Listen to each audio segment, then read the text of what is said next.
సగం దాక్కోవచ్చు.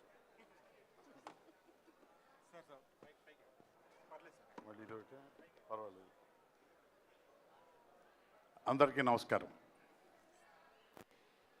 ఈరోజు నిజంగా నా అదృష్టం, ఒక డిసిప్లిన్, ఒక సిస్టమేటిక్ హీరో అనుకున్న బడ్జెట్లో అనుకున్న షెడ్యూల్స్లో చేసే హీరో, అలాంటి హీరోలు లేకపోవటం నిజంగా ఈరోజు దురదృష్టం.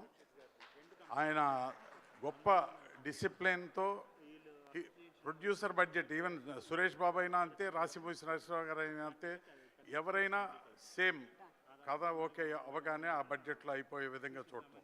ఆయన పిక్చర్లు అన్నీ ఆల్మోస్ట్ ఈయన ఫ్లాప్ అయినాయి అనేది చాలా తక్కువ, అతి తక్కువ సినిమాలు ఫ్లాప్ అయినాయి. ఎక్కువ సినిమాలు మహిళా ఆదరణతో చాలా సక్సెస్ఫుల్గా రన్ అయినాయి.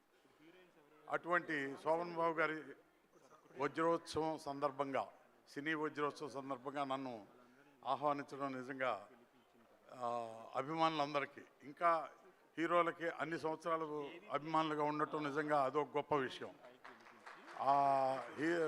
అభిమానులందరికీ ముందుగా, ముఖ్యంగా అభిమానులందరికీ, వారితో పాటు అంతే అభిమానించే నా ఫ్రెండ్ రాశిమూసి నరసింహరావు గారికి అభినందనలు తెలుపుతూ, ఇక బహుశా నమస్తే అమ్మా, ఆయనతో నటించిన గొప్ప గొప్ప నటీమణులందరూ ఇక్కడే ఉన్నారు. సో వాళ్ళందరూ మాట్లాడితే బాగుంటుంది మేము మాట్లాడేదానికన్నా. సో మేము ఏదో కెమెరా వెనక నుండి ఏదో ప్రొడక్షన్ చేసుకునే వాళ్ళం తప్ప. సో ఎనీవే, అభిమానులందరికీ అభినందిస్తూ, నరసింహరావు గారికి మరొకసారి అభినందిస్తూ, thank you so much, thank you very much. ధన్యవాదాలండి. ఒక్క నిమిషం, చిన్న జ్ఞాపిక మీకు. రాశిమూసి నరసింహారావు గారిని సవినయంగా వేదికను అలంకరించవలసిగా కోరుతున్నాం. అలాగే జ్ఞాపికనిచ్చి ఈ కార్యక్రమాన్ని ఇంకా అందంగా చేయవలసిందిగా కోరుతున్నాము.